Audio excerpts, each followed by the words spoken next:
Hello. Welcome to Instant Self Love on Repeat. We are in week 4, day 4. 2 days left. 2 days left. We are in like the magic, the nuancing, the playful stage. And today we've talked about not procrastinating, perfectionists before in this program. Hi, my name's Karina. I'm a recovering perfectionist.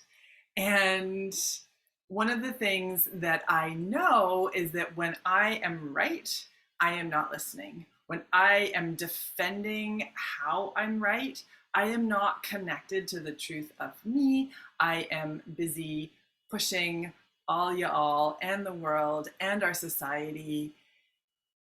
And you tell me and all the things into how I think they should be, which basically is to make me more comfortable, to make me feel better. So what we're going to do today is we're going to shift that. I am calling it the Secret Lawyers of the Universe Society. Let's shift from being secret lawyers, telling everybody what to do, how everybody else is wrong, into the magic of curiosity, self-love, open hearts, and listening. So when I notice they are wrong, I am right, my goal with myself, it can take me a little while, is to come back to all the tools we've been doing, to come back into presence and curiosity from myself towards them. Because what I've learned is that there are a lot of ways that life and my life have changed opinions. There is actually no real ultimate point of view for the universe. We do not know if that horrible thing we went through last week is actually still going to be giving us pain in 10 days, 10 months, 10 years. In fact, most of the things that we've been through have given us gifts even when they were hard. So one of the things, especially about being in a beautiful, incredible, connected relationship, is that the places where I want to think he's wrong, I am learning to shift that towards shifting the energy in myself, just like we're talking about. So that can look like having new words and stories in your mind that you have more present and available that you turn to. So the steps are noticing what you're thinking in the first place, noticing why you're thinking them, and then what would you like to think instead? So let's go with he's an idiot. Oh, that feels like I'm scared about something I'm not going to get, something that's not going to happen that I want, that problems are going to happen, that there might be trouble. I'm actually in protection mode. Oh, what would I like to think instead? I don't really understand what's happening. I'm scared about what's happening. And everything's going to work out. And everything's always working out for me.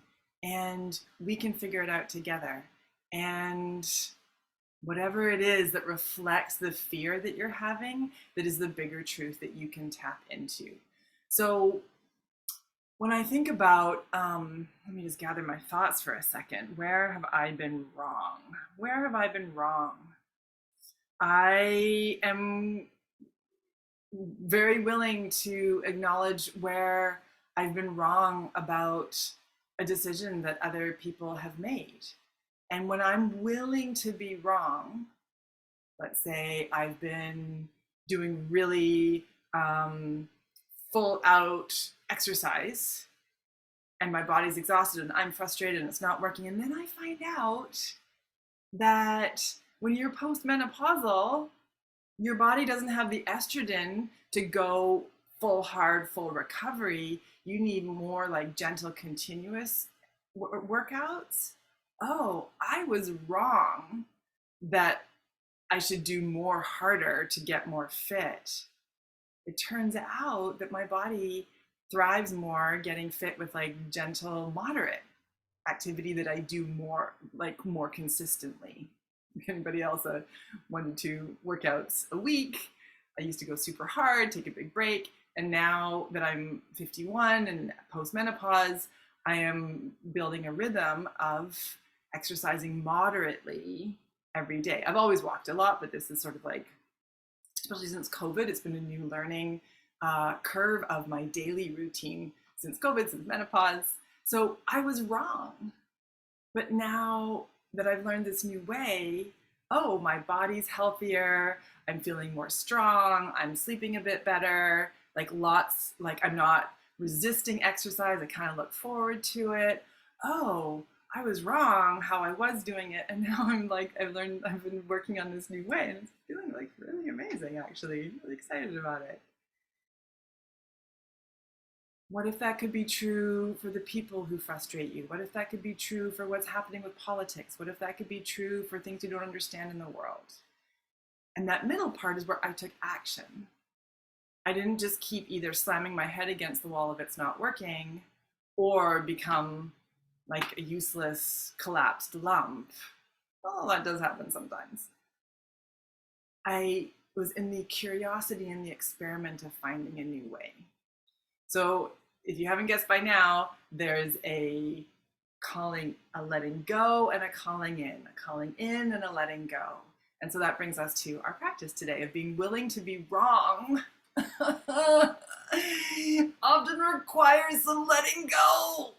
Ugh, who else doesn't like it? I was told when I was growing up that I will probably be a lawyer. I loved knowing the rights and the wrongs and giving up that winning formula that I'm very good at knowing what everybody else should be doing.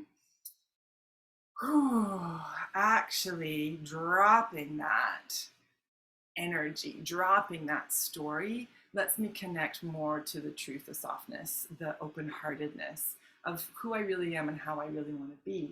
It feels like self-love. So one of the things that helps, and I'm just going to start with letting go, is shaking. We did it, I think, on an earlier video. It is good. It is worth talking about again. So an overall shaking practice is super powerful. Literally, you get to shake away where you think you've been right.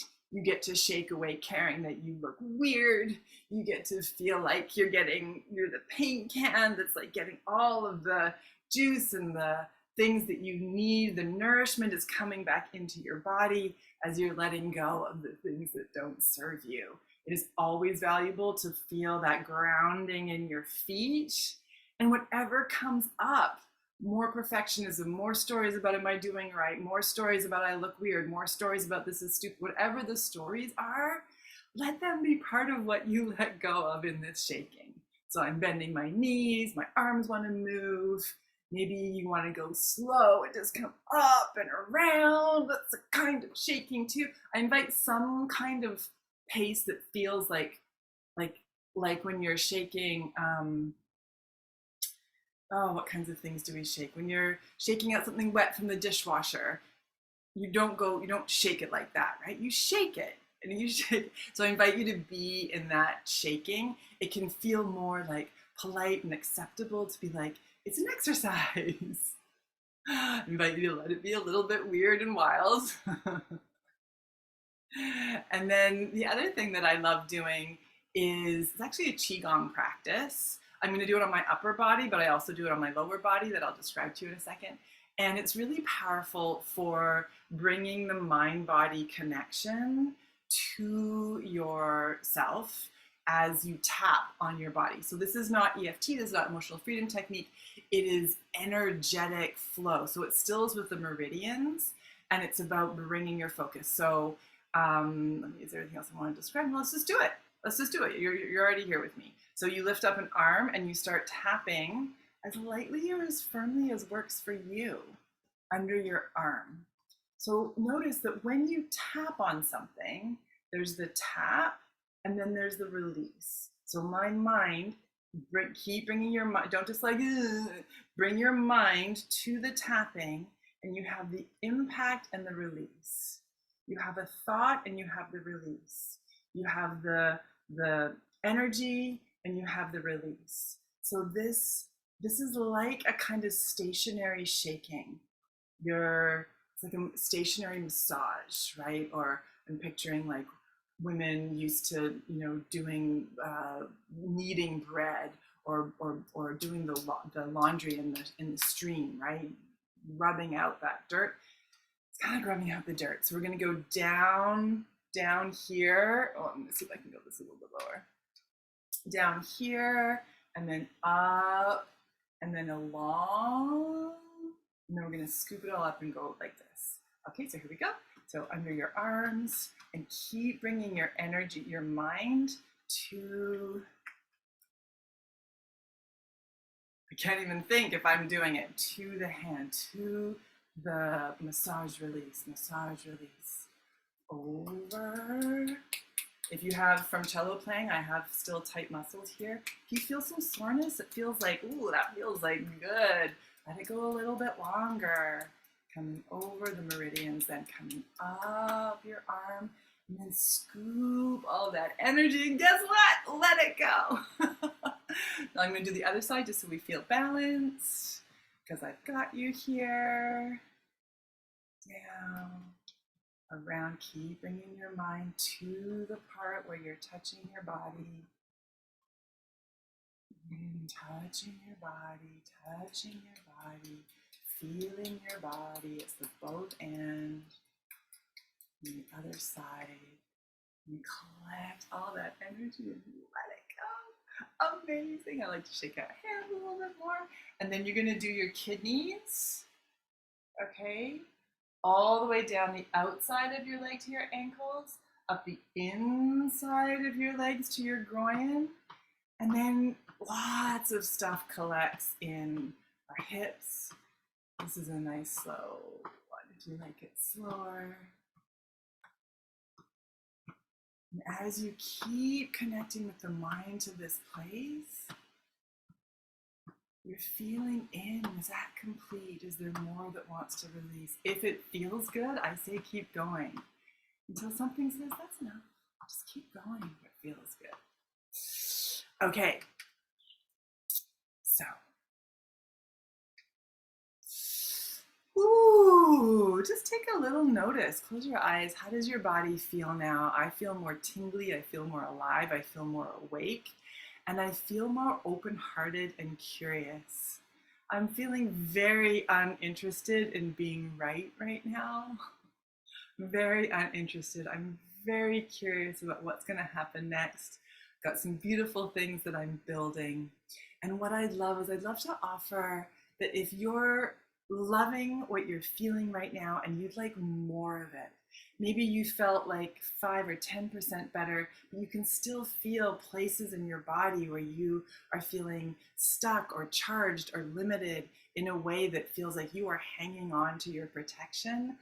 I am opening up my calendar next week for a bunch of free calls. It's totally free. If you are thinking that you might like to do more of this together, to have that bird's eye view of someone who can see you, because the hardest thing to see is ourselves. It is the hardest thing. So if you'd love some kind of work together, having a guide, having a mentor who can see the things that you can't see, who you can bring your desires for more connection, more open-heartedness, more self-love in your life, I'm opening up my calendar next week.